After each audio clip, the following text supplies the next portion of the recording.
Boa noite, vamos começar mais um Geringonça SP, um programa do Coletivo Resistência e do Comitê de Coletivos pela Democracia e Lula Livre, que hoje trabalha sobre um tema muito importante, que é a medicina tradicional. Os nossos coletivos estão aí sempre na luta contra o golpe, na luta pela liberdade do presidente Lula e na luta da defesa dos direitos do povo brasileiro, que é uma coisa muito importante, que nós temos um governo que sempre tira direitos do povo e vários partidos que estão sempre fazendo atos contra a saúde, contra os interesses da população. E cabe a nós sempre denunciar, cabe a nós sempre estar do lado do povo e apoiar a população mais pobre desse país. Passar a palavra para a Marlene, que vai ser a mediadora do programa. Marlene, por favor.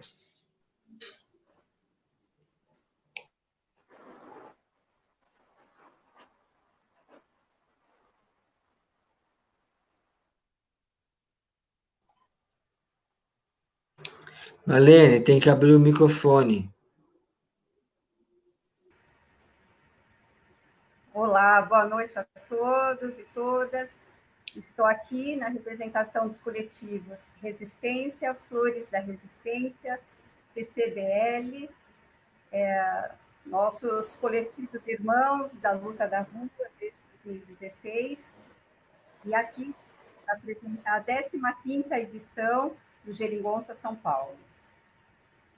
Aqui com a gente, uma honra imensa, contamos com a presença de pessoas dedicadas ao estudo e aos cuidados em saúde. Então, temos aqui a Silvia Miguel Pérez, antropóloga, doutora em Ambiente e Sociedade, pós-doutora em Saúde Coletiva, pesquisadora em Saúde da Unicamp. Temos também a Érica Sato, doula e educadora perinatal e facilitadora em aleitamento materno, feminista, ativista dos direitos sexuais e reprodutivos, integrante do programa de doulas voluntárias da Secretaria Municipal de Saúde e do Fórum Regional de Mulheres da Zona Oeste de São Paulo.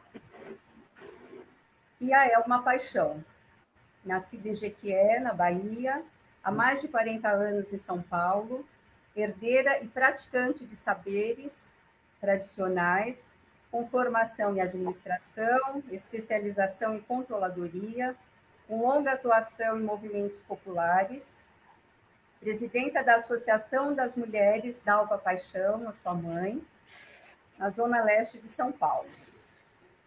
E o João Belo, que ao final desse debate contaremos com a sua participação, uma artista de múltiplas habilidades, prestará homenagens aos praticantes das medicinas tradicionais e ao companheiro Serginho, médico acupunturista, militante, que partiu em 9 de maio, vítima da Covid-19. O que nos traz aqui hoje é dar lugar a saberes, tradições que transcendem o tempo, que diz muito da construção desse país. Vivemos momentos agudos de negacionismo e brutais ataques ao que nos constitui em todos os campos. Somos heranças dos povos originários, indígenas, colonizadores europeus, mas também de ribeirinhos, quilombolas, asiáticos e de tantos outros lugares. Cada qual legou marcas visíveis e incorporadas em hábitos e costumes, ensinamentos transmitidos de geração em geração e resistem, por mais que as tentativas sejam de silenciamento, apagamento e banimento, permanentemente. Essa é a nossa história. Nesse momento, a urgência é pela sobrevivência frente à pandemia do Covid-19, para todos nós, mas fundamentalmente para os mais vulneráveis. Está em curso um genocídio. Falar de saúde, considerando que junto à chamada ciência dominante, com seu arcabouço teórico e toda a tecnologia interventiva, seguem perenes tradições orais, experiências acumuladas que percorrem a história da humanidade. são saberes e práticas que compõem as medicinas tradicionais. E esse percurso faz parte do nosso percurso de construção de uma política de saúde pública.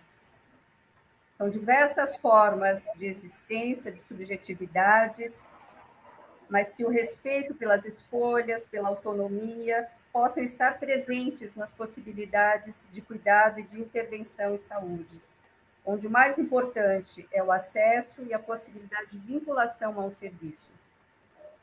A civilização exige o coletivo, e um sistema completo de saúde é parte fundamental desse processo.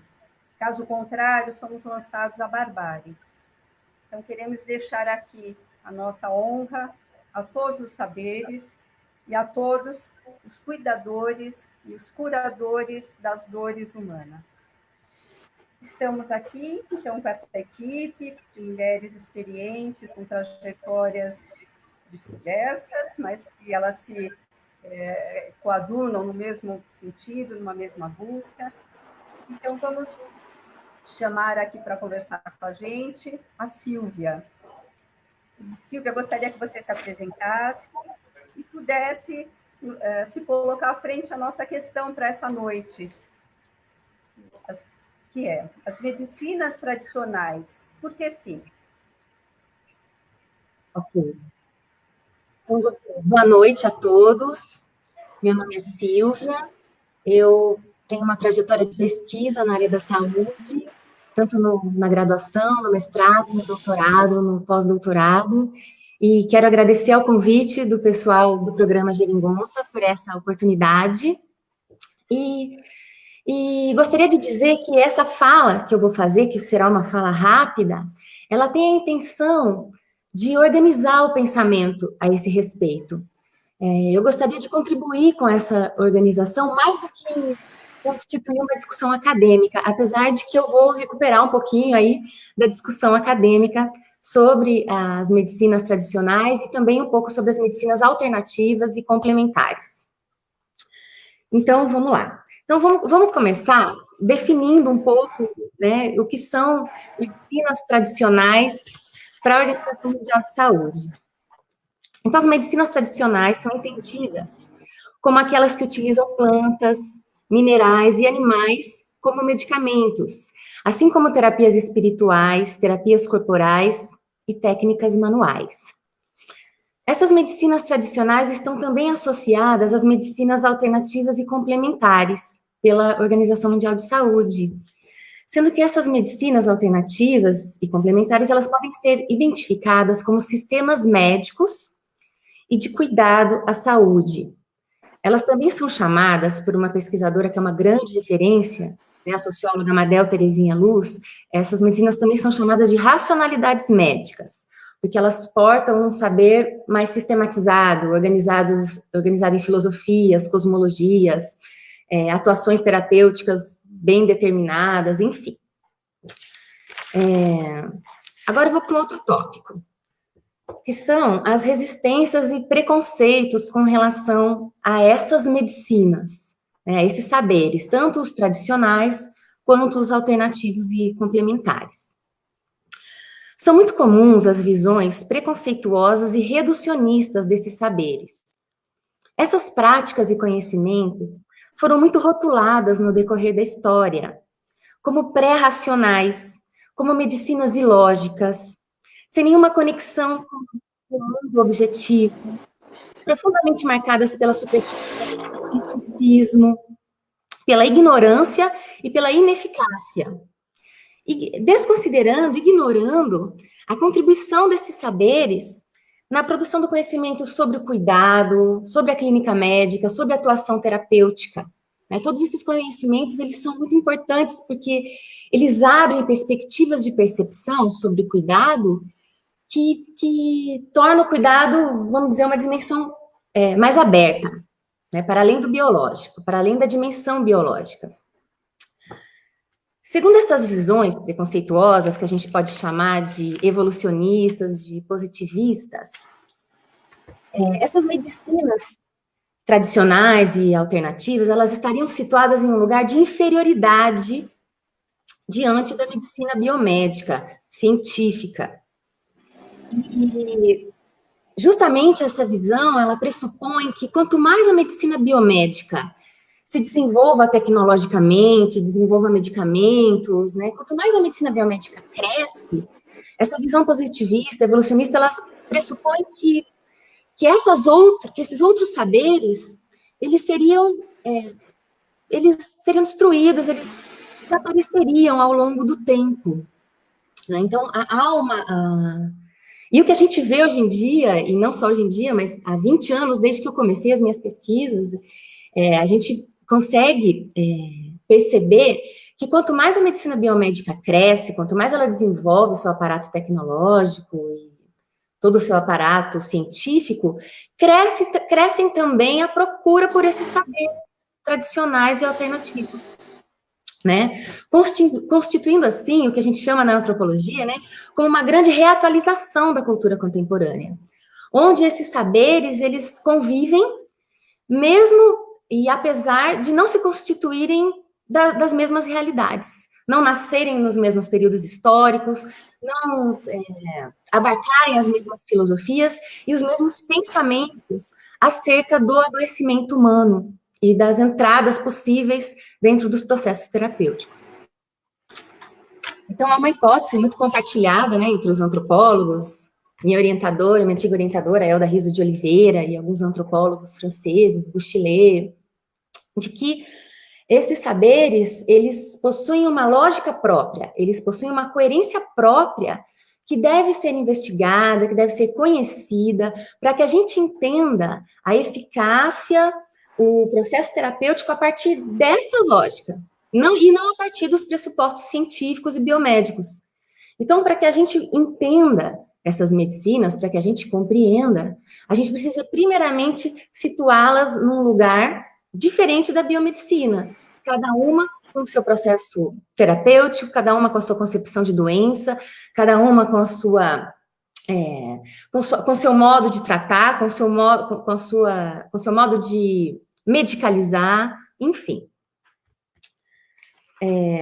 Vamos para um outro tópico agora, que é uma breve caracterização, né, o que essas medicinas têm em comum, né? Eu posso falar mais detalhadamente da homeopatia, que foi o sistema médico que eu mais estudei, mas eu também fiz trabalho de campo com os caiçaras de Ilhabela, pescadores, já fiz trabalho de campo com benzedeiras, curandeiros, então é possível falar um pouquinho sobre esses saberes de uma maneira mais ampla. Então, alguns traços em comum que eles possuem é o seguinte: a preocupação e o olhar se volta ao indivíduo e não ao órgão ou às partes do corpo, né, ou para além da dimensão biológica. Esses saberes humanizam, eles procuram humanizar a relação terapêutica, criando um ambiente de acolhimento, de atenção, onde a grande força propulsora se encontra na relação entre o terapeuta, o curador, o curandeiro e a pessoa doente ou o paciente, né? Essa relação entre curador e paciente, ela é forte e ela é parte do processo terapêutico. Ela é importante para o processo terapêutico. Então, os terapeutas, os curadores, eles se situam como parceiros que contribuem no processo de orientação de atitudes, de hábitos cotidianos, de crenças, a partir de mecanismos que são mais simples, mais baratos, mais econômicos, menos dependentes de tecnologia científica. Então, quando ocorre a prescrição de um chá, de um banho, de um remédio homeopático, de uma massagem, todos esses mecanismos, eles visam constituir um processo de cuidado onde a cura não se situa como uma categoria estática. A cura não é o ponto de chegada. O percurso terapêutico ele é altamente valorizado e a busca, ela é mais afetiva e ela tá olhando, né? Ela tá olhando para uma constituição de uma vida mais qualitativa, de um modo de vida que se constitua o melhor possível. Não o ideal, mas o melhor possível. Essas medicinas também buscam contribuir para a constituição da autonomia do indivíduo, na sua prática de autocuidado, estimulando que o sujeito, que a pessoa assuma a responsabilidade pela sua condição. Né? Em que isso se diferencia? Né? Ela não trabalha uma postura pacífica em que o doente, ele toma o remédio e espera o remédio fazer efeito. Né? Não, é uma postura ativa, onde o doente assume a sua responsabilidade no processo terapêutico, se implica a essa responsabilidade no desenvolver de hábitos, no desenvolvimento de comportamentos que contribuam para que a cura seja alcançada, mas não dentro dessa dimensão estática, como eu falei. O melhor modo de vida possível a ser alcançado e a ser mantido, né? A busca pelo equilíbrio. Então, em suma, né? O ritual do cuidado e da busca pela cura, seja por meio de chás, banhos, remédios homeopáticos ou florais, aromaterapias com óleos essenciais, citando exemplos, tá? Estão associados a uma concepção de saúde integrada ao bem-estar físico, emocional, social, espiritual, ambiental, que tem a ver com a concepção de saúde, né, concebida pela Organização Mundial de Saúde. E tudo isso vai além da dimensão biológica. Então, são práticas de cuidado, tanto as medicinas tradicionais quanto as medicinas alternativas, elas se constituem enquanto práticas de cuidado que vão muito além da dimensão biológica, muito além. E criam uma sensação de conforto, que às vezes a pessoa nem obteve a supressão dos seus sintomas biofísicos, do seu mal-estar biofísico, ela nem conseguiu ainda alcançar a supressão desses sintomas, mas ela já se sente melhor, ela se sente acolhida, e ela sente uma confiança em relação a essa relação com o terapeuta, a esse cuidado e a esses conhecimentos. Bom, então, indo já para a finalização, que é uma fala, infelizmente, rápida, exatamente por possuírem essas características extremamente humanizadas, é que esses saberes têm obtido um grande reconhecimento da nossa sociedade ocidental, capitalista, contemporânea. E tem sido muito procurada, essas medicinas têm sido muito procuradas por uma parcela da população que está em busca justamente por aquilo que elas oferecem, que é essa outra dimensão de cuidado, né? Só que, no entanto, a discussão da eficácia dessas medicinas, ela é mais complexa, ela é mais profunda, justamente porque essas medicinas possuem filosofias próprias, possuem concepções de doença diferentes do que é concebido pelo paradigma biomédico, e aí, para a gente avaliar a eficácia desses saberes, a gente não pode avaliar dentro de um pressuposto que não é aquele da sua própria filosofia. Né? Então, essa é uma questão delicada, essa é uma questão polêmica, né? E que a gente tem que sempre tomar esse cuidado, né? Existem evidências sobre a eficácia desses saberes, existem muitos artigos publicados sobre isso, vale a pena até procurar, mas o que eu considero importante para as pessoas se atentarem, né? Sempre que as pessoas forem se tratar ou forem buscar esses saberes, é importante conhecer, investigar, compreender a concepção de doença desses saberes, porque não adianta você fazer um tratamento que você não entenda o porquê de você estar realizando esse tipo de tratamento, né? Então, essas medicinas, elas não são e não se constituem como meras opções terapêuticas. Não é, assim, uma estante, né? Vou fazer uma analogia com o supermercado, né? O supermercado tem lá os produtos, eu vou escolher esse aqui, eu vou escolher esse aqui. Não é assim. Você tem que investigar, você tem que conhecer, porque a forma desses saberes identificarem um processo de adoecimento, eu nem chamo de doença, porque doença é uma categoria biomédica. A homeopatia, por exemplo, na sua vertente unicista, ela não vai considerar que o processo de adoecimento, ele é universal. Ela vai considerar que a pessoa está adoecendo e ela vai repertorizar os sintomas que são tanto biológicos e biofísicos quanto sintomas emocionais, espirituais, sensações, enfim. Então, é importante que as pessoas compreendam a filosofia, o alcance desses saberes, para que elas façam suas escolhas mediante a criação de sentidos, que elas entendam o porquê e o sentido de atuação desse conhecimento na sua prática de cuidado. Então, com isso, eu encerro aqui a minha fala. Muito obrigada. Obrigada a você, Silvia, por essa introdução e nos aquecendo sobre pensar a efetividade da saúde, dos cuidados de saúde.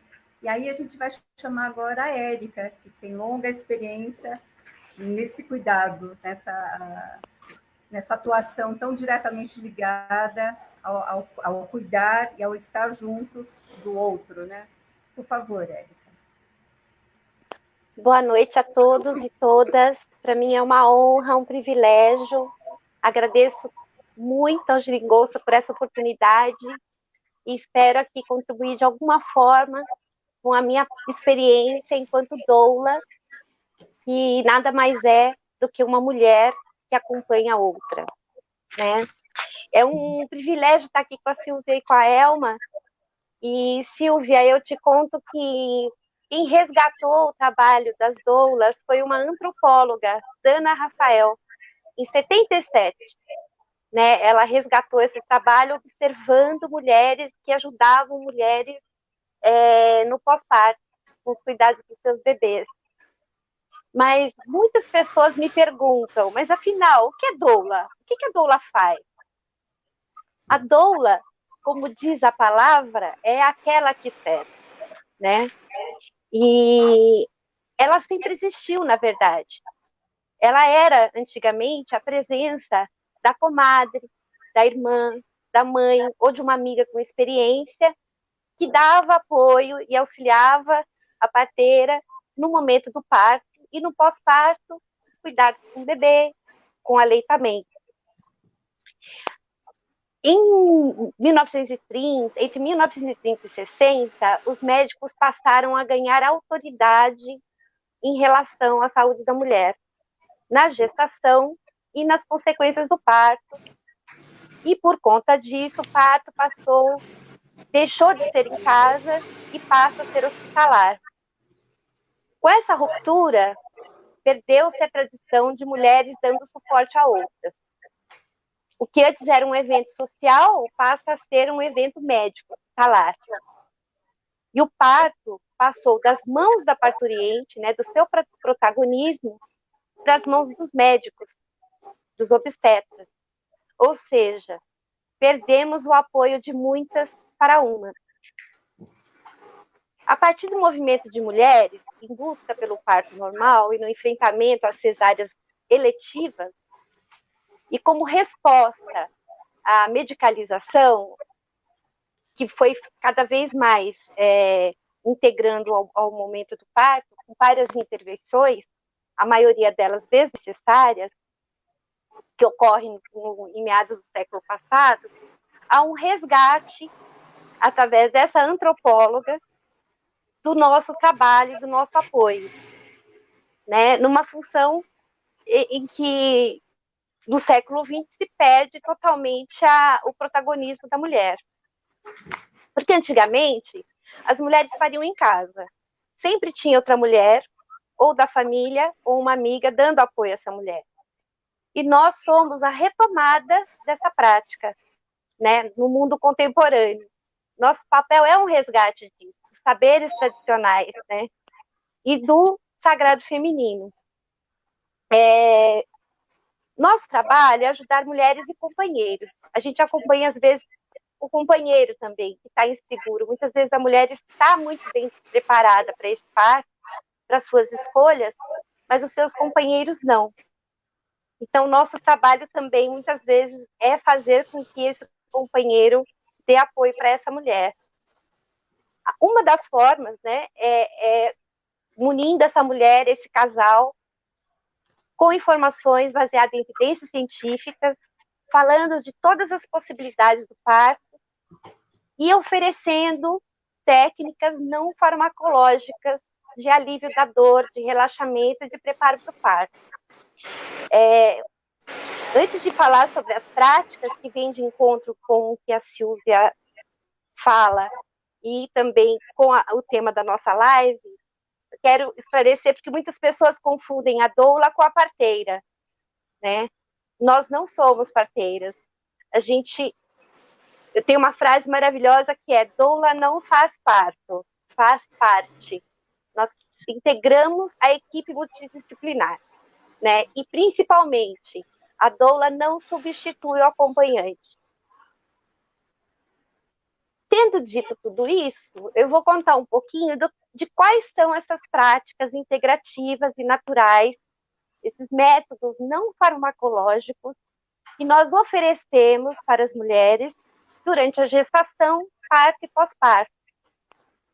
Como a Silvia comentou, a gente tem que ter um olhar, uma escuta e entender quais são as necessidades dessa mulher para tentar oferecer a melhor forma de apoio. Então, nas nossas práticas, nós utilizamos massagens com os óleos essenciais e vegetais, que são fundamentais para o alívio da dor, para a tranquilidade dessa mulher, para uma maneira mais satisfatória de parto. Respiração e vocalização, que ajuda também na diminuição da dor, né, no enfrentamento dessa dor, da contração, e ao relaxamento. A respiração, ela ativa o córtex e favorece a elevação do tônus cortical, ajudando na passagem desse bebê. Outra técnica que nós utilizamos é a musicoterapia, que também alivia a dor, traz relaxamento, adaptação ao hospital e aos profissionais, traz calma, tranquilidade, redução da ansiedade, alívio de cólicas e a construção do vínculo mãe-bebê.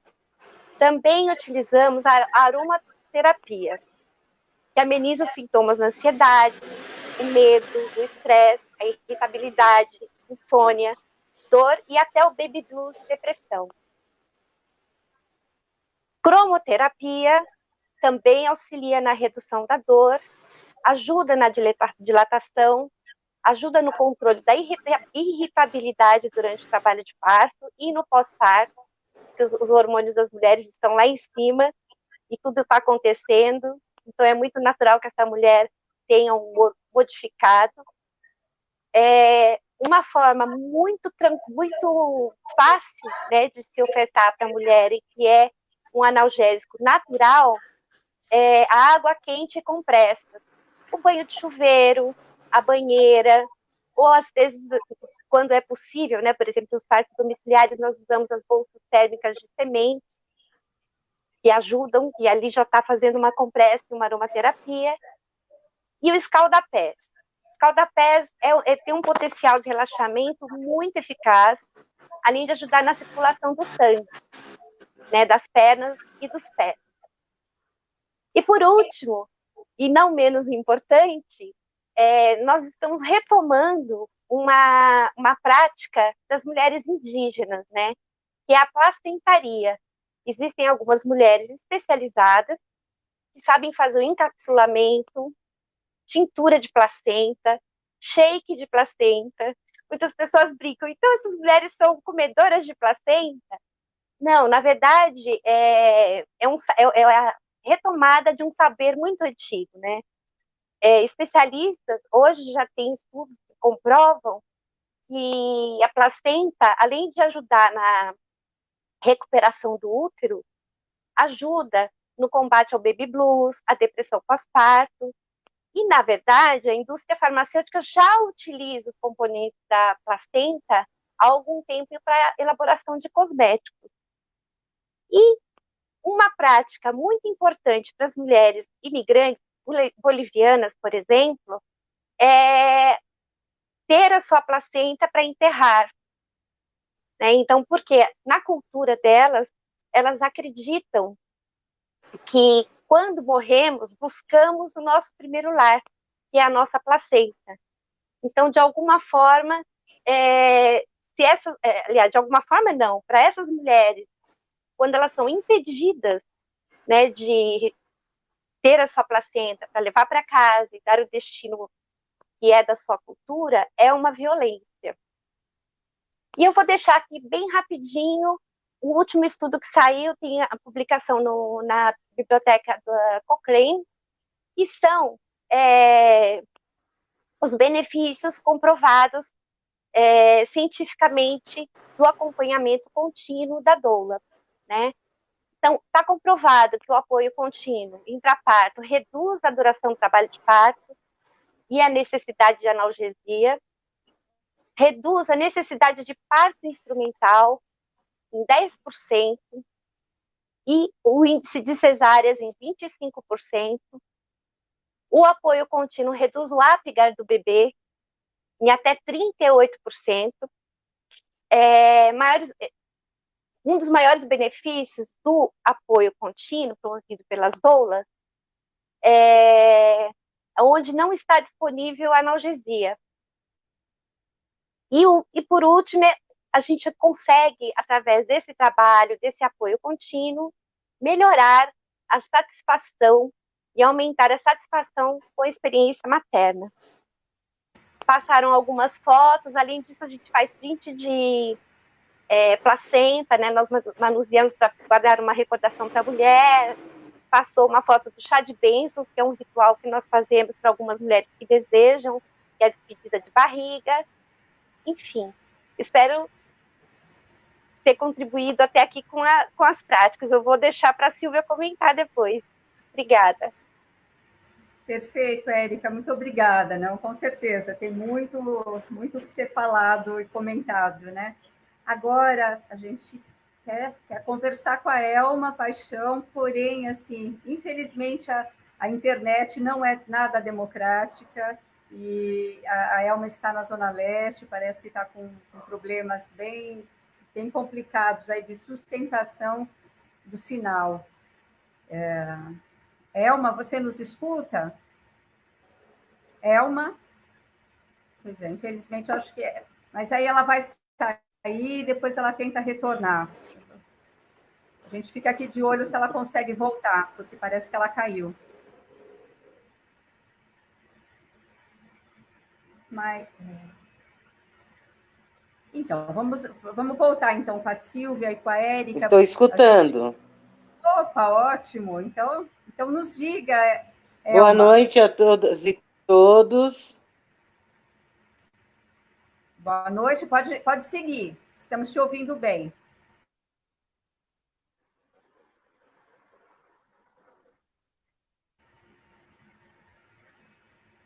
Elma?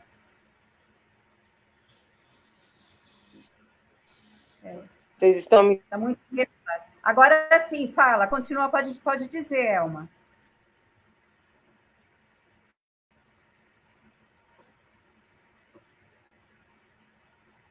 Eu acho que ela acabou caindo, né? Mas aí, assim, ela tenta voltar para seguir aqui com a gente e vamos dando continuidade. Vamos dando continuidade. Talvez voltar um pouco nisso, né? Como está? Em que momento está? Qual que é o acesso das medicinas tradicionais hoje? Na rede pública, como uma opção pessoal para quem pode, faz as suas escolhas. Se vocês pudessem nos contar um pouco isso. E temos aqui também diversas perguntas, aí vocês vão falando e a gente vai também podendo dar uma resposta para as pessoas que estão se manifestando aqui com a gente. Eu começo? Pode ser. Vou falar, então, um pouquinho do processo de institucionalização desses saberes, né, no SUS, ok? Perfeito, Bom, então, perfeito. Bom, no ano de 2006, o Ministério da Saúde publicou a Portaria 971, que criou a Política Nacional de Práticas Integrativas e Complementares, a famosa PNPIC, no Sistema Único de Saúde. A política previa a implantação e a implementação, que é a recorrente formação diante do processo, de diferentes racionalidades médicas e de outros saberes em saúde, que foram todos denominados de práticas integrativas e complementares, nos serviços de atenção primária. Então, esse foi um passo muito importante, porque regulamentou a utilização desses saberes Por exemplo, na época, no ano de 2006, o que foi regulamentado? A medicina tradicional chinesa, a acupuntura, a homeopatia, as plantas medicinais e fitoterapia, termalismo social e crenoterapia, nesse primeiro momento. Aí, já no ano de 2017, a portaria 849 incluiu nesse conjunto de práticas integrativas a arte-terapia, a medicina ayurveda, a biodança, a dança circular, meditação, musicoterapia, naturopatia, osteopatia, quiropraxia, reflexoterapia, reiki, chantala, terapia comunitária integrativa e yoga. E no ano de 2018, a portaria 702, que reconhece como PIX aromaterapia, apiterapia, bioenergética, constelação familiar, cromoterapia, geoterapia, hipnoterapia, imposição de mãos, medicina antroposófica e antroposofia aplicada à saúde, ozonioterapia, terapia de florais, enfim, um conjunto aí de saberes que foram todos denominados de práticas integrativas e complementares para que fossem acessíveis à sociedade por meio da oferta na atenção primária do SUS. Então, esse foi um ganho muito grande, porque representou a institucionalização desses saberes, né? E representou também o acesso da sociedade a um saber gratuito. Enfim.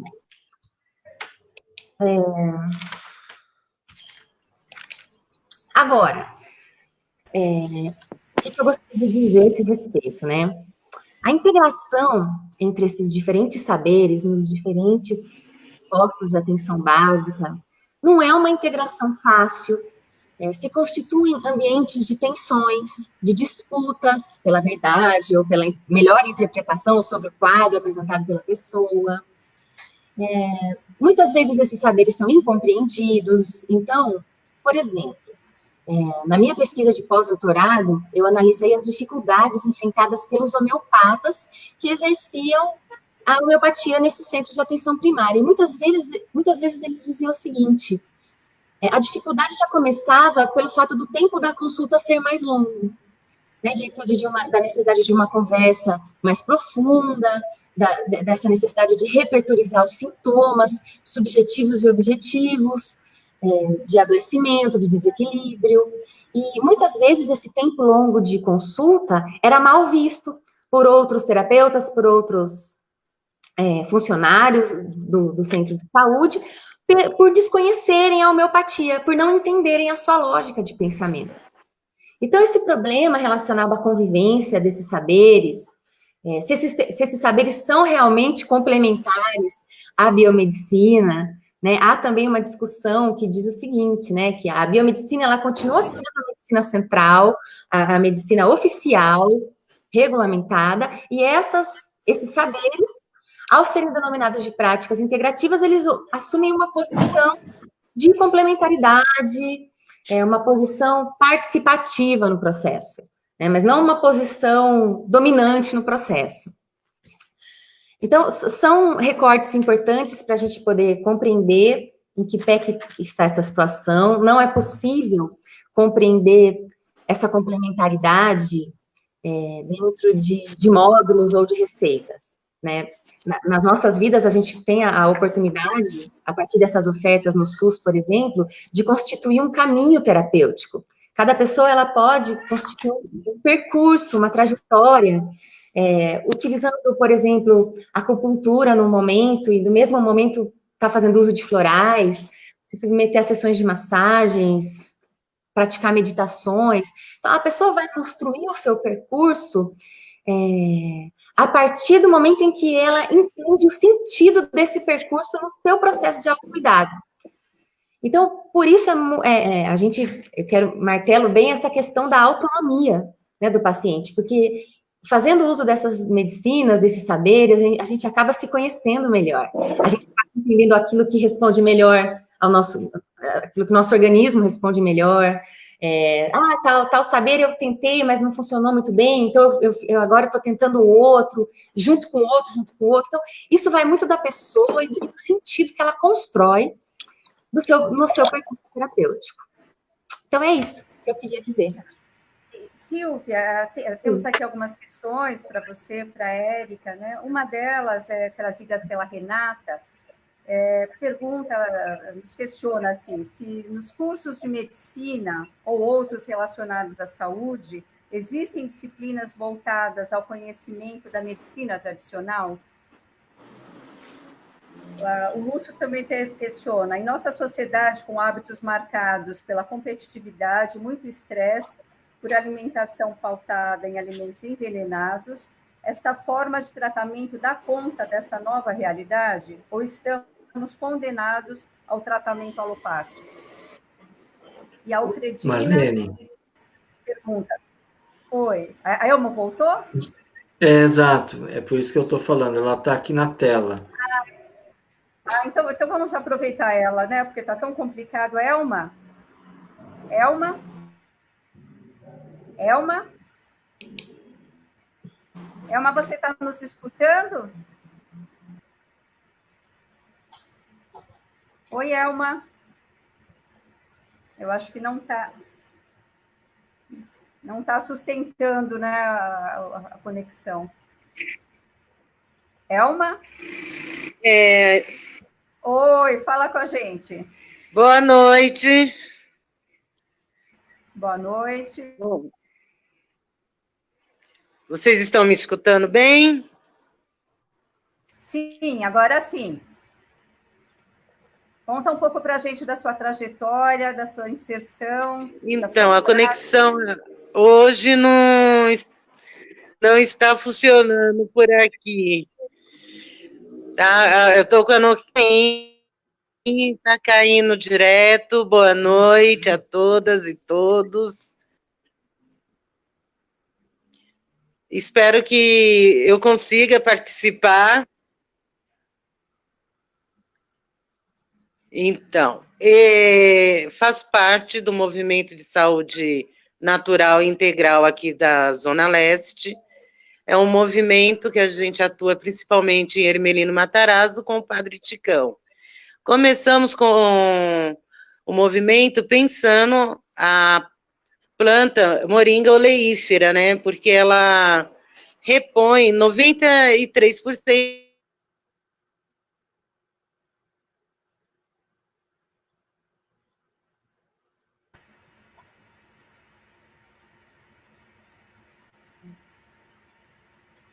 Acabou caindo novamente, eu acho, né? Mas vamos lá. Ela vai tentando, tomara, a gente gostaria muito que ela pudesse ficar com a gente e contar um pouco da experiência dela. Mas, enfim, Silvia, você quer continuar ou a gente passa aqui para a Érica? Se trata de responder as questões que você colocou? Sim. Sim. As pessoas que estão assistindo questionam, um dos questionamentos é em relação à formação do curso de medicina ou das demais áreas da saúde. Marlene, Oi? Fechou o áudio aqui da Elma. Elma, abre seu áudio, porque senão você não consegue falar. Agora eu abri o microfone, pode falar, Elma. Elma, você está aí?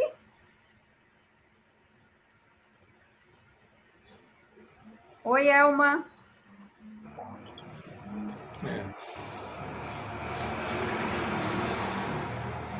Olá, Elma.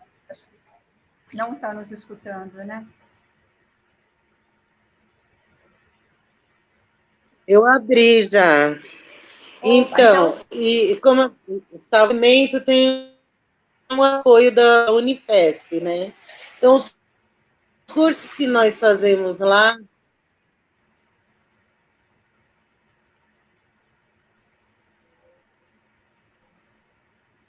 Vocês estão conseguindo me ouvir? Está cortando bastante, mas segue falando, vamos ver se dá uma sustentada.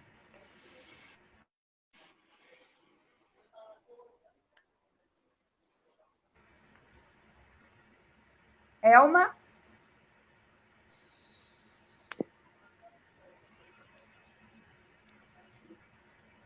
Elma, você está nos escutando?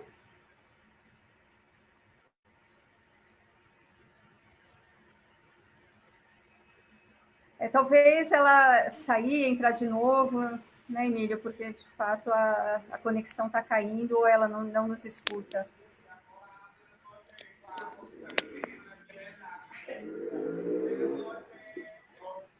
Então, Silvia e Érica, vamos tentar, então, resgatar um pouco isso, como se dá essa inserção na rede pública, né? Na formação, pensando quais os profissionais estão nessa linha de frente, que compõem essa equipe multidisciplinar,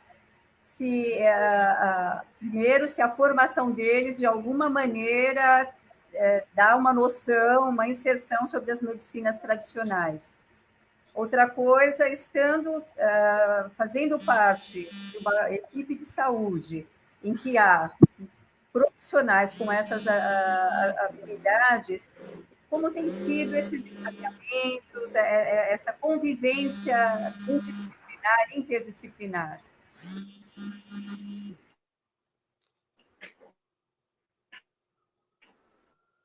Eu falo? Pode ser. Isso, Alô? Ai, Elma voltou. Alô? Convivência. Elma. Oi. Interdisciplinar. É a Bel que está falando. Estou tentando voltar. Eu falo.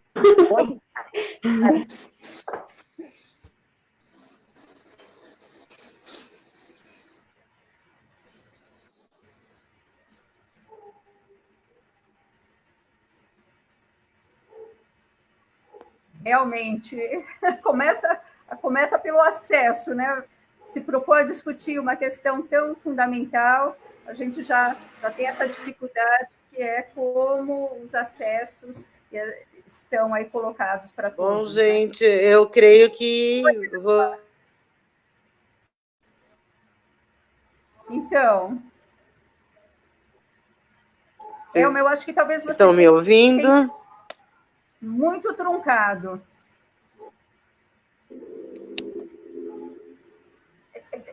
Tenta colocar a sua fala e a gente avalia se ela tem sustentação.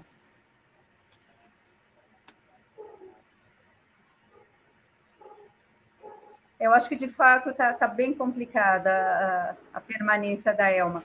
Elma, a gente sugere, então, que você saia um pouco, reavalie um pouco a conexão e a sua entrada, e a gente vai seguindo aqui entre nós, e, tendo uma condição favorável, você volta.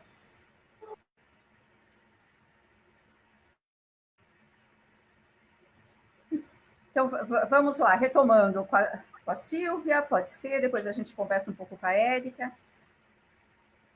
Eu não me lembro muito bem das perguntas, mas o que eu posso dizer a respeito do acesso aos cursos de medicina, né, é que existem laboratórios de pesquisas sobre as medicinas tradicionais, medicinas alternativas, saberes terapêuticos, saberes religiosos, dentro das universidades e muitas vezes, quando eu fazia o pós-doutorado, por exemplo, em 2014, o nosso grupo, La Passes, conseguiu oferecer uma disciplina optativa sobre medicinas tradicionais e alternativas. Então, eu acredito que algumas universidades ofereçam oportunidades de formação nesses saberes, e algumas mais, algumas menos, alguns momentos, alguns eventos, por exemplo, científicos, onde a gente discute essas questões, por exemplo, nos eventos sobre racionalidades médicas e terapias alternativas e complementares em saúde. Então, existem hoje muitos canais de pesquisa, de investimento nesses saberes dentro das universidades, sejam nas faculdades de medicina, sejam nas áreas de ciências humanas. E existem muitos encontros científicos que tratam desse tema. A gente tem aqui muitas questões que questionam um pouco isso. A academia está num processo de pensar, de pesquisar, porém, como isso se dá lá na ponta, na atenção básica, na rede de saúde pública, que é onde a grande maioria da população vai buscar seus tratamentos, como eles chegam lá, como é recebido pelas equipes, tem equipe preparada, e as equipes trabalham de forma integrada, fazem os encaminhamentos, isso como tem se dado, de fato, nos equipamentos de saúde que servem à população. A Érica, Isso eu não posso responder. você tem acompanhado mais diretamente esses acessos? Como essa política efetivamente tem se dado? Então, eu deixei para... Vocês viram que eu não falei de mim no começo, né? Eu me referenciei às práticas dos saberes antigos, do que nós utilizamos hoje, mas eu não falei como nós atuamos hoje, né? E esse foi um movimento, a nossa chegada nas maternidades, tanto da saúde complementar como do SUS, foi através da luta de mulheres, do movimento de mulheres, né? Então, hoje nós temos, através dessa luta, nós temos o caderno 4, por exemplo, do Humaniza SUS, que fala todas as diretrizes de humanização da assistência para o parto e nascimento, né? Hoje temos lei federal, lei estadual, lei municipal, mas nós entendemos que não basta ter a lei, né? É preciso colocar em prática. E a nossa chegada não foi tranquila. Houve um momento de um certo estranhamento na chegada das doulas, né? Acompanhando essas mulheres nas instituições. Eu estava ouvindo você, Silvia, eu me lembrei, né? Eu estou aqui com um difusor de aromaterapia.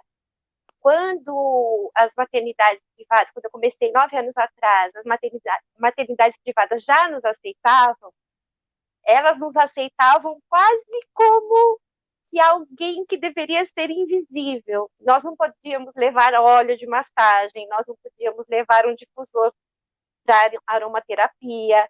A mulher, a maioria das vezes, paria em posição litotômica, porque não era permitido essa mulher ir para a banqueta, essa mulher ter o seu bebê de cócoras, de 4 apoios. E aí, hoje, separando as fotos para mandar para vocês, eu me deparei com uma foto do ano passado, da equipe, né? A mulher estava agachada, apoiando na cama, e a parteira, a obstetriz, estava embaixo da cama para olhar essa mulher parir. Então, para vocês terem uma ideia de que não foi fácil mudar o sistema, né? Mesmo para as enfermeiras e obstetrizes que já tinham práticas mais naturalistas, esse espaço não foi fácil. E para nós, doulas, foi muito além disso, porque nós somos aquela pessoa, aquela personagem que leva a informação, que mostra para essa mulher quais são as suas possibilidades, quais são os seus direitos. E falando de o Brasil é o segundo país com maior número de cesáreas, né? Mas falando de uma medicina tecnológica, né? Que o mundo, como se chegou a tantas cesáreas no mundo? A questão do capitalismo, né? De quanto mais cesáreas essa equipe, esse médico fizer, mais ele ganha, né? A questão do tempo, né? Para que esperar o tempo dessa mulher parir? Eu estou perdendo tempo. E por conta disso tudo, não foi fácil nossa chegada. Mas eu conto para vocês que hoje eu tenho muito orgulho e muita gratidão por poder acompanhar mulheres, não só nas instituições privadas, mas nas 2 casas de parto que nós temos na cidade de São Paulo, que são SUS, né, por poder acompanhar mulheres nas maternidades dos SUS municipais, que como nós temos uma lei, logo que a lei foi sancionada na gestão Haddad, nós lançamos o programa de doulas voluntárias do SUS. E o que é esse programa? Esse programa, além da inclusão das doulas, ele tem o objetivo de formar doulas para que elas possam atuar voluntariamente no SUS. Por que voluntariamente? Porque nós ainda não somos uma profissão regulamentada. Nós temos um CBO, mas por não ter uma profissão regulamentada e nem a profissão inclusa no plano de carreira do SUS, e o SUS é gratuito, é público, equitativo, então nossa atuação no SUS tem que ser voluntária, porque a gente não pode onerar as mulheres para receber esse trabalho que é tão importante. E eu julgo, assim, que esse programa de doulas é muito além da questão do apoio e da melhoria da assistência, é a democratização, né? Porque até então se ouvia todas essas possibilidades somente para mulheres que podem pagar, né? E nós sabemos que quem pode pagar tem assistência que quiser, aonde quiser. Eu não sei se eu faço agora ou depois, eu tenho 2 recomendaçõezinhas para dar. Érica, a gente ainda tem algumas questões aqui. A Renata e a Rosane perguntam em relação à fase da menopausa, existe atenção estruturada para oferecer para essas mulheres nessa fase? Elas estão ansiosas para que sim. O que Quer você falar, tem a nos Silvia? dizer sobre esse cuidado ampliado para as mulheres? Com certeza. Tem todo um trabalho assim, que é mais específico, por exemplo, das fisioterapeutas, né? Mas sabia que uma das coisas, um dos benefícios, por exemplo, da tintura de placenta, é que essa tintura de placenta, ela pode ser guardada pela mulher. Olha que coisa interessante. Isso, gente, é um saber indígena, né? Essa tintura de placenta vai servir para aquela mulher para o resto da vida, para as cólicas menstruais, por exemplo, e depois na menopausa, para baixar os sintomas, né, que muitas mulheres têm calores, mudança de humor. E a aromaterapia e massagens ajudam muito a mulher na menopausa também. Perfeito. Outras questões em relação a esse acesso, que o questionamento agora é, pós-golpe, como está a condição do SUS, o acesso aos programas? Você tem acompanhado isso? Houve prejuízos, a desestruturação das equipes? Como as coisas estão se dando?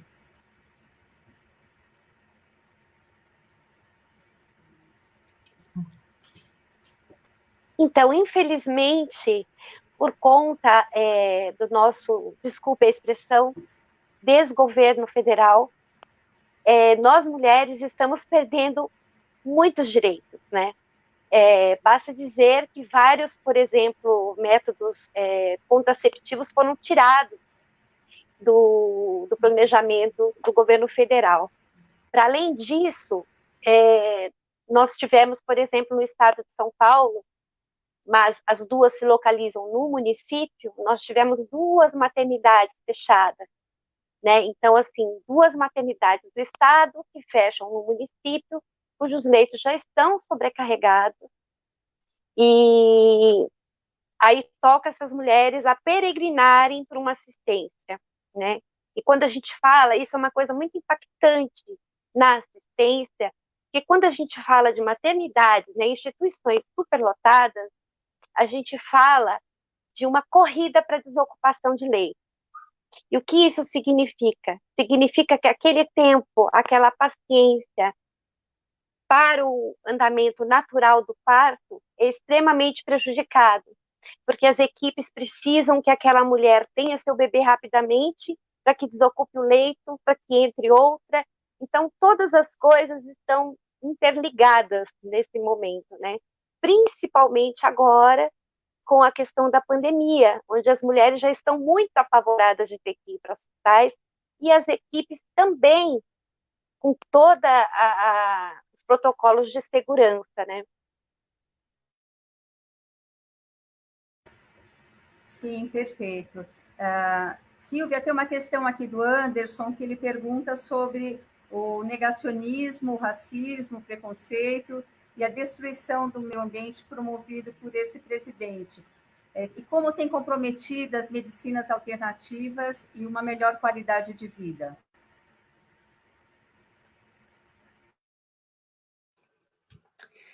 Com certeza, né? Eu vou responder como antropóloga e como usuária de algumas dessas medicinas.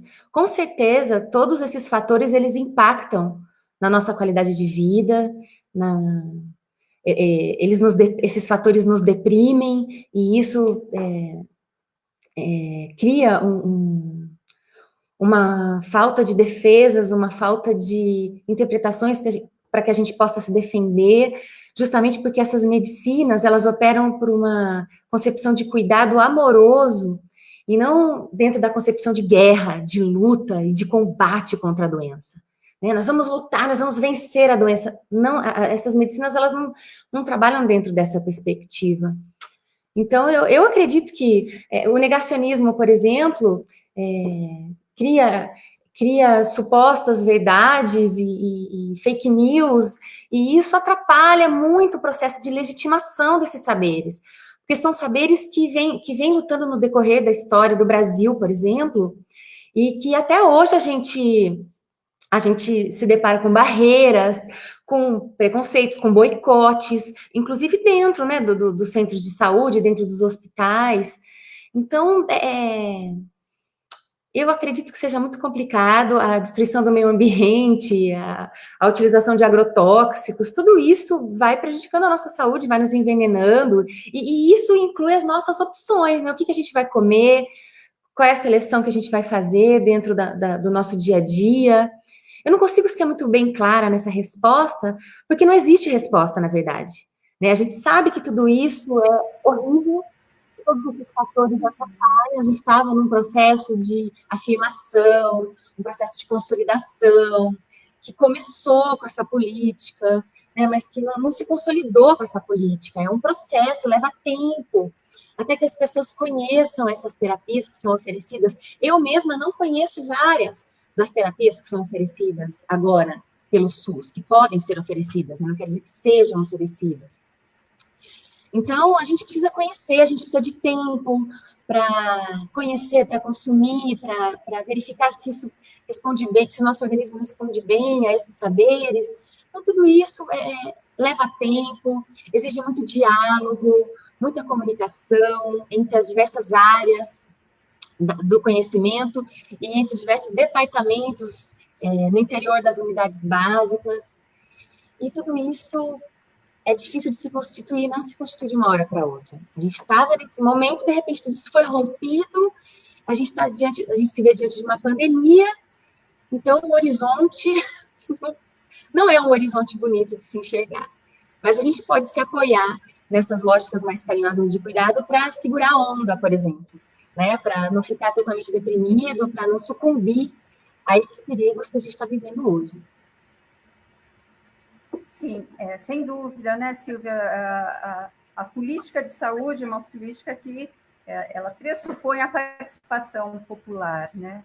E uma vez que todos os canais entendidos como democráticos, participativos, eles foram se fechando, com certeza, pensar a sustentabilidade de uma política de saúde abrangente, ela é impactada diretamente, né?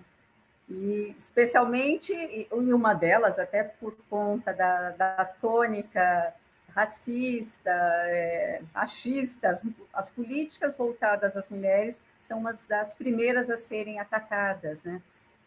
Temos aqui muitas questões que tratam dessa coisa mais ampliada, de pensar a vida implica a alimentação, a qualidade da água, os acessos aos tratamentos necessários, o quanto tudo isso está sendo prejudicado no momento de bastante destruição. Aí, uma outra questão aqui é em relação a esse momento que a Érica começou a tratar, da presença da doula ou não na hora do parto frente à pandemia, né? Uma questão que está bastante presente nesse momento. Como tem sido o seu trabalho, Érica? Então, eu particularmente, até porque eu tenho o privilégio de acompanhar muitos especialistas da área, né, me formei com algumas delas, nesse momento, a recomendação da Organização Mundial de Saúde é que as mulheres contem com equipe mínima de apoio, né? Então, o que significa? Porque a gente acredita que cada elemento a mais no cenário do parto é uma interferência a mais para aquele binômio mãe-bebê. Então, a recomendação é de que a doula, nesse momento, dê um passo atrás. Então, eu, particularmente, estou trabalhando virtualmente. Eu me disponibilizei voluntariamente a acompanhar mulheres que queiram informação. Então, assim, eu estou trabalhando muito, gente, graças a Deus, porque eu amo fazer isso. Então, eu digo que a pandemia não chegou muito a mim, porque eu não tenho tempo, sabe? A não ser quando eu vejo o noticiário. Mas tem uma questão que é muito triste, que, infelizmente, por conta e eu considero essa uma violência não só obstétrica, mas uma violência de classe. Infelizmente, algumas maternidades não estão permitindo acompanhante. Então, eu deixo aqui uma recomendação. Você, mulher, que está gestante, que vai parir nos próximos dias, nos próximos meses, por favor, entre em contato com a sua maternidade de referência e verifique quais serão os protocolos. Se você vai ter direito a acompanhante, se não vai, se vai ter visita, para que você já vá preparada. E por que é de classe? Porque já nas maternidades privadas já estão autorizando até fotógrafo. Então, aí a gente entra volta a questão, quem pode tem, quem não pode não tem.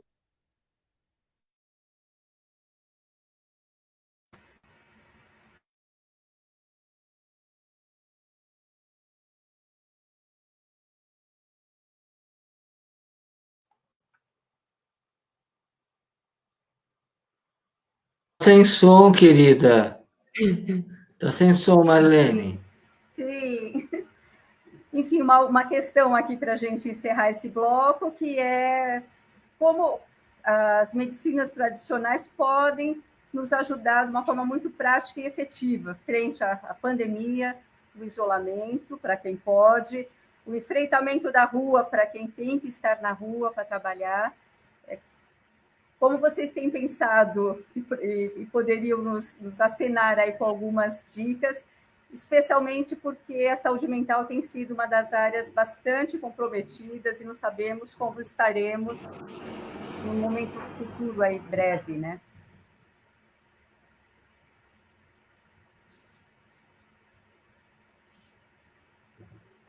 A experiência de vocês.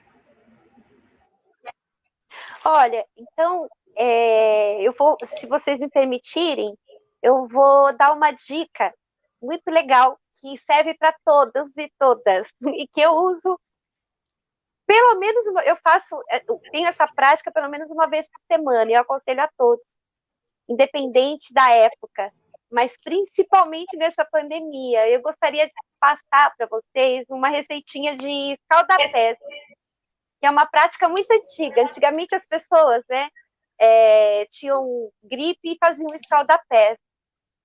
É muito simples, né? Ferver 3 litros de água num recipiente que você escolha, pode ser uma bacia, um balde, mas principalmente que essa água fique até o tornozelo, até o ossinho do tornozelo. E aí você pode colocar nessa água 2 gotinhas de lavanda, de óleo essencial de lavanda. Se você não tiver, você pode colocar um sachê de camomila e algumas pedrinhas de sal grosso. Se você tiver bolinhas de gude, você pode colocar no fundo da bacia, porque enquanto você faz os escaldapés, você vai massageando os seus pés, porque é muito gostoso pós-escaldapés ter uma massagem, mas nem sempre a gente tem quem faça. Então, uma dica, a bolinha de gude. Termina a temperatura, é uma temperatura bem quente, mas que seus pés consigam ficar. Terminou o escaldapé, você seca seus pés, de preferência coloca uma meia. Durante esse escaldapés, você pode tomar uma xícara de chá de sua preferência, que ajuda a relaxar, escutar uma música. Tudo isso vai te ajudar não só a ficar mais relaxada e relaxado, como também na qualidade do seu sono. A gente costuma dizer que quando a gente esquenta o corpo, a cabeça esfria. Perfeito, obrigada, Érica. E quem não se lembra, né? Lá em março, no começo da pandemia, o que a gente via eram dicas de cuidados, aumentar a imunidade. Então, o que rolou de sugestões de chás, de exercícios respiratórios, na hora do apuro, lá na medicina tradicional, que todos vão recorrer, todos acabam tendo aí algum saber, né? Herdado das suas histórias, das suas famílias. Muito legal. Olha, tem inúmeras perguntas, e aí a gente talvez pense, se vocês pudessem disponibilizar um e-mail, alguma coisa assim, que as pessoas interessadas em aprofundar mais sobre os dois assuntos especialmente, já que a gente não pôde contar com a Elma, e para esse assunto poder continuar circulando entre as pessoas, né? Que temos inúmeras perguntas e agradecimentos, porque são assuntos que dizem muito diretamente a todos nós, né? E aí a gente podia agora já se encaminhando para o encerramento, se vocês pudessem ir finalizando, dizerem um pouco como vocês se situam nesse momento e quais são as perspectivas, pensando nesse momento caótico, mas, enfim, o que a gente pode pensar em termos de sustentação da política, pensando as medicinas tradicionais como realidade e como acesso universal.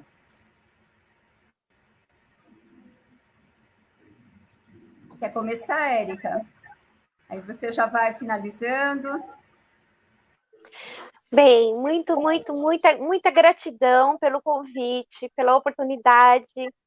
Uma honra estar aqui com a Silvia. Uma pena que a Elma não pôde estar, mas eu espero que ela participe de uma próxima, porque ela tem muitos saberes que eu desejo muito aprender com ela. Muita gratidão a toda a equipe do Geringonça. A gente fica muito nervoso, porque a gente não está habituado com essa tecnologia, e espero ter contribuído de alguma forma. E gratidão. E uma gratidão especial a todas as mulheres que confiam e me deixam ter a oportunidade de acompanhá-la.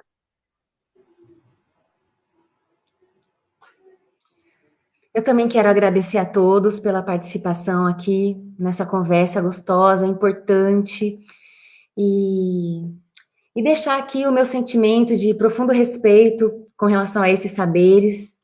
Eu estou aqui como antropóloga e como usuária, então, nesse momento de pandemia, eu estou fazendo uso de florais, inclusive tomei overdose antes dessa live, do Rescue, que é o que eu estou tomando para segurar um pouquinho essa depressão, essa tristeza, melancolia que nos invade em alguns momentos, né?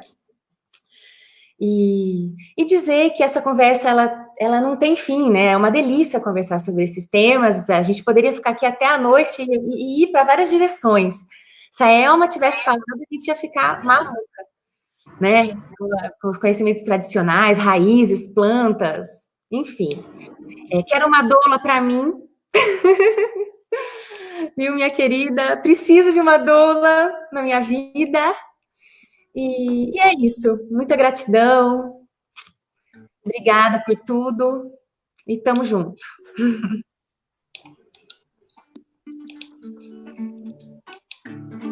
Perfeito, muito obrigada. Agora, a gente, já finalizando, gostaríamos de poder ter um momento de homenagens e de agradecimentos.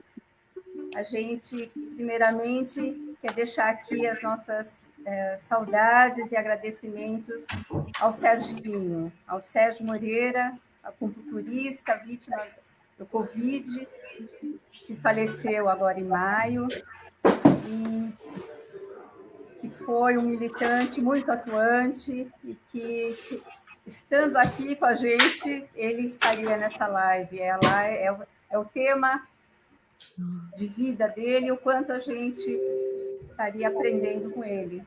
Mas a gente segue com ele. Serginho, presente. Outro chão. Tem muito músico a pé, orquestra inteira no palco, até aquele trompetista que tocou lá na... Meu amor, alivia e acalma, é o remédio da alma, pra quem quer se curar. Meu amor, é humilde, é singelo, e o destino mais belo é torná-lo maior. Meu amor, o mais apaixonado pelo injustiçado, pelo mais sofredor. Meu amor, abre o peito pra morte e se entrega pra sorte por um tempo melhor. Meu amor, esse amor destemido há de fogo infinito por quem merece amor.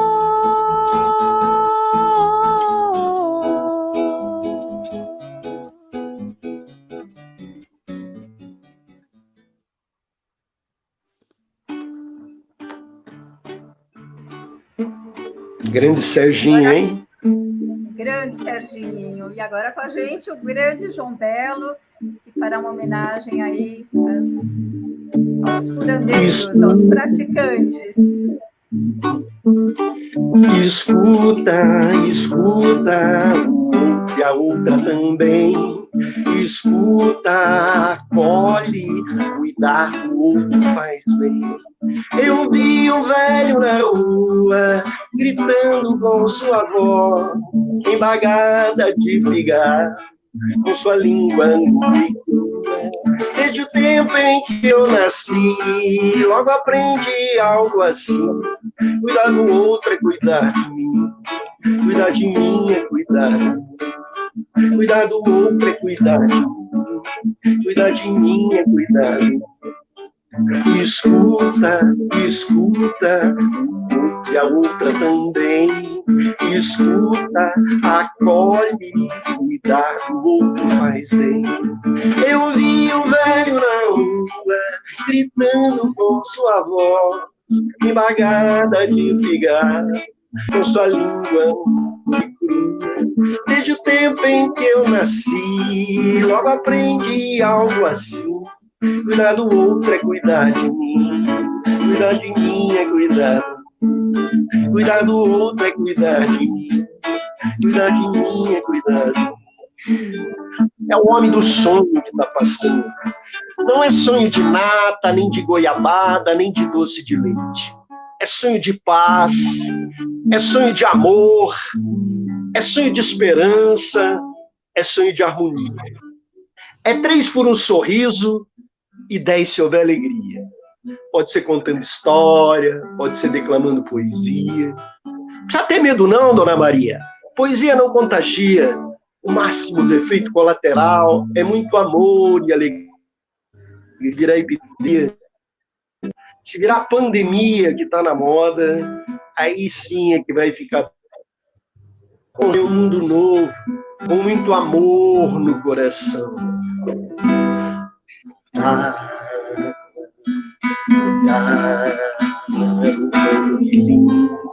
Um poema tanto desperte, pintar no asfalto e no luz, um poema alvoroço de amanhã essa cidade. Dançar com tamancos na praça, cantar porque um grito dá, esfarrapados, banguelas, meninos de rua, poetas babás. Vistam seus trapos, abram os teatros, é hora de começar. Alerta, desperta, ainda cabe sonhar. Alerta, desperta, ainda cabe sonhar. Parabéns a vocês, gente. Muito bonito isso que a gente viu hoje, tá? O Grupo Fura Bolha espera vocês participando aos domingos para a gente furar a bolha realmente e fazer a transformação. Muito obrigado pelo convite.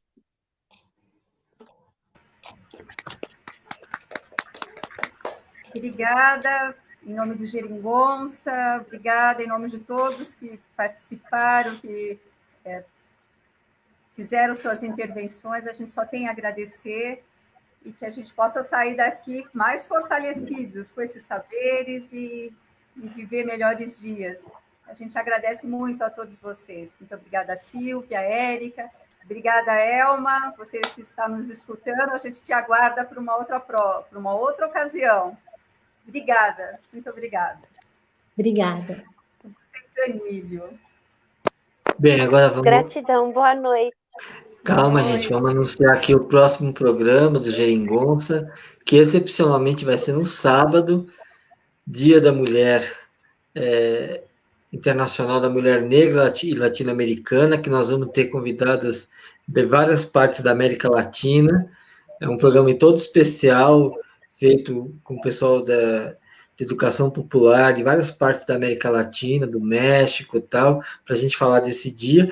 Nesse dia também, que aqui em São Paulo, em várias partes do país, vai ter uma comemoração virtual que as mulheres negras estão organizando em São Paulo também, com uma programação também é importante divulgar. Mas o Geringonça volta no sábado, às 5 horas da tarde, no Dia Internacional da Mulher Negra e Latino-Americana. Esperamos vocês até lá e a gente volta aí depois na segunda-feira, na outra segunda-feira também. Nosso cronograma. Esse é especial. Abração, gente. Vou fechar aqui. Obrigada a todos. Tchau, tchau.